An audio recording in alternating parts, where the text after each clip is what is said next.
최근에 화제가 됐던 드라마였죠. 내년에 임원다는 거 90% 확정이야. 확정. 내일 인사팀에서 너 좀 보자고 할 거다. 형, 그게 무슨 연락이냐면 형. 그러지 마요. 형, 내가 이 회사에서 25년 동안 어떻게 일했는지 형이 제일 잘 알잖아. 나한테 이러면 안 되는 거잖아. 20, 30년을 다닌 회사에서 권고사직을 당했을 때 당신이라면 어떻겠습니까? 나이는 50을 넘었고 자녀는 이미 학업 중이고 주택담보대출은 한참 남았고 앞으로 무엇을 해야 할지 막막하기만 합니다. 이런 마음에서 어떻게 벗어날 아직 수 쓸모있는 있을까요? 놈이라고. 한창 일할 나이에 실직이다. 이게 당해보지 않은 사람은 이 기분 사실 정확히 모를 것 같아요.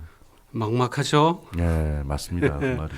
최근에 종영된 영화 그 피렌체. 그 영화의 주인공이 권고사직을 받는 걸로 이야기가 시작되는 그렇죠. 거죠. 얼마나 되셨죠? 한 20년 되셨나? 네. 고등학교 때인가 부장님 처음 뵀잖아요. 그때 부장님 진짜 열정 대단하다고 내 아버지한테 들었는데. 전무님 어제 일은 제가 그냥 그만두시다가 된 것 같아. 드라마와 영화를 이제 사례로 들어주셨는데 네. 권고사직을 요구받았을 때 그분들은 어떤 심리 상태가 되는 건가요? 사회적 어떤 정체성을 잃어버렸다고 생각하는데요. 예. 보통 남자의 사회적 신분이 그 사람의 정체성이 되거든요. 네. 그래서 남자들은 사람을 만날 때마다 비록 그것이 비즈니스적인 관계가 아니더라도 예. 꼭 명함을 주죠. 예. 대기업에 다니는 김 부장. 김 아무개가 자기 정체성이 아니라 이 부장이 자기 정체성이 되는 거죠. 그러면 20년, 30년 동안 유지해온 부장, 자기 정체성이 한순간에 사라지는 거죠. 그래도 김 부장은 나요. 대기업도 있고 집도 있었잖아요. 그렇죠. 근데 이 서기는 그 아내와 사별을 했어요. 엄마 산소에 그러니까 회사 일에 매진하느라고 근데 어떻게 그걸 잊을 수 남편 있었어? 역할을 제대로 하지 엄마한테 못한 거. 미안하지도 않아. 여기에 대한 모종의 죄책감을 가지고 있거든요. 네. 그리고 까칠한 딸하고도 대면대면해요. 네. 그러니까 석인이 애착관계를 맺어주지 못했다는 거죠. 어. 그래서 아빠로서 그 딸에 대한 죄책감. 그래서 사실 석인은 직업을 잃었지만 사실은 세 가지를 잃은 거나 다름이 없어요. 자기 정체성이나 다름없던 직업을 잃었고 예. 그리고 아내는 진짜 잃었고 예. 그리고 정서적으로 멀어진 딸. 이때는 정체성 혼란이 아니라 예. 정체성 상실의 위기이다. 그래서 재기를 서두르는 경우가 그렇죠. 대체로. 대부분이죠. 아마 네. 대부분이실 거예요. 네. 이 드라마에서도 사실 실직하자마자 되게 재기를 서두르지 않았습니까? 그렇죠. 김 부장이 왜 재기를 서둘렀을까? 근데 돈보다는 자기 정체성 회복 때문에 서둘렀다. 예. 근데 재기를 서둘러서 성공을 하게 되면 자기 사회적 신분을 계속 유지해 갈 수 있거든요. 네. 그래서 임대 사업자. 매달 꼬박꼬박 월세가 나오죠. 그걸 꿈꾼 거죠. 그러니까 서둘러서 그 일을 진행시킨 거죠.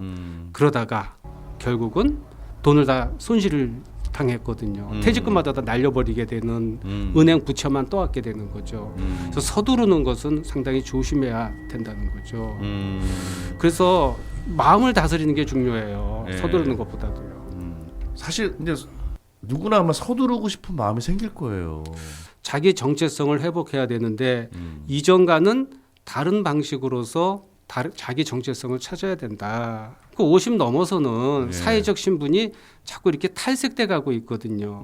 그런데 그 탈색돼 가는 것에 자기 정체성을 걸면은 자꾸 무너지게 돼요. 김 부장 이야기를 예로 들면은 기업의 부장으로서 그리고 한 아내의 남편으로서 그리고 아들의 아버지로서 진짜 성실하게 살았죠. 여러 페르소나를 갖고 예, 있죠. 예. 그렇게 열심히 살면서 잃어버린 게 있어요. 바로 나를 잊어버렸다. 나 진정한 네, 나. 진정한 나를 잊어버렸다. 예. 김 부장은 이전에는 부장이 자기 정체성이었거든요. 네. 근데 부장이라고 하는 그 페르소나를 벗어버리고 나로서 내가 나를 인정하는 그런 정체성을 회복하는 심리 내적 작업이 첫 번째로 중요하다. 아. 근데 이게 가끔은 추상적으로 들릴 때가 네. 있어요. 어떻게 자기를 찾을 수 있을까요? 그래서 저도 이제 심리학을 강의하면서 특히 분석 심리학을 강의하면서 참나를 찾아라 네. 이렇게 많이 얘기를 하거든요. 예. 참나를 찾는다는 게 어떻게 생각하면 굉장히 어려워요. 매우 어렵다고 생각하는데 그렇죠. 저는. 근데 또 어떻게 생각하게 되면 네. 굉장히 쉬워요. 예? 그러니까 자기를 찾으라는 거잖아요. 네. 그럼 어떻게 하면 되냐면요. 자기 안으로 들어가면 돼요. 그러면 찾을 수 있는 거예요. 잠깐만요. 자기 안으로 들어가라고. 예.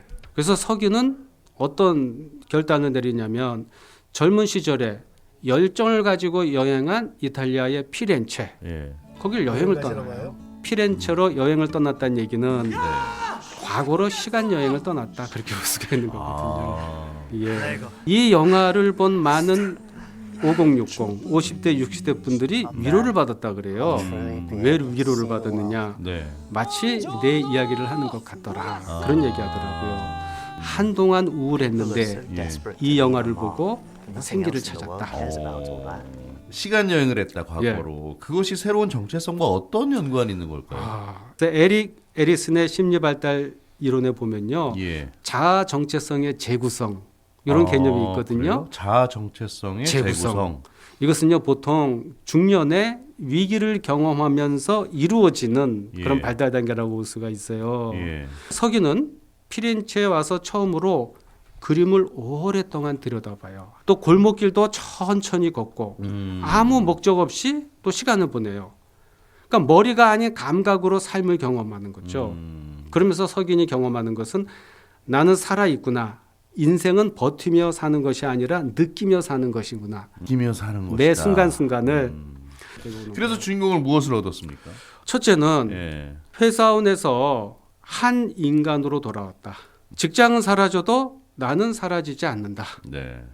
그러니까 역할로서의 정체성을 벗어나 음. 자기 삶을 사는 한 인간으로서의 정체성을 다시 세울 수 있었다. 그런 얘기예요. 한 인간으로서의 예. 정체성. 이제 두 번째는 예. 성취 중심의 삶에서 예. 감각과 의미를 느끼는 삶으로 돌아왔다. 그래서 석인이 재구성한 자기 정체성은 이렇게 요약할 수 있을 것 같아요. 어떻게요? 나는 생존을 위해 버티는 사회의 구성원이 아니라 내 삶을 스스로 선택할 수 있는 한 인간이다. 그러니까 자기 가치관을 재정립하는 거죠. 삶에 대한 새로운 해석을 시도하는 겁니다. 저는 예전에 비슷한 경험을 했을 때 지방에 있는 친구를 만나러 갔던 것 같아요. 뭐 네. 비슷하지 않았을까 싶은데 그 역시 그러네요. 대학 동창을 만나러 갔으니까 과거로 그렇죠. 시간을 네. 비슷한 비슷하죠. 맥락이 있겠죠 아마. 경비도 적게 들어가고요. 피렌체보다는. 네, 거기는 아예 엄두도 못 냈습니다. 그렇죠. 뭐 어쨌든 네. 오늘 어록은요? 네. 에릭 에리슨 어록입니다. 예. 정체성은 한 번에 만들어지는 것이 아니라 예. 삶 속에서 계속 형성된다.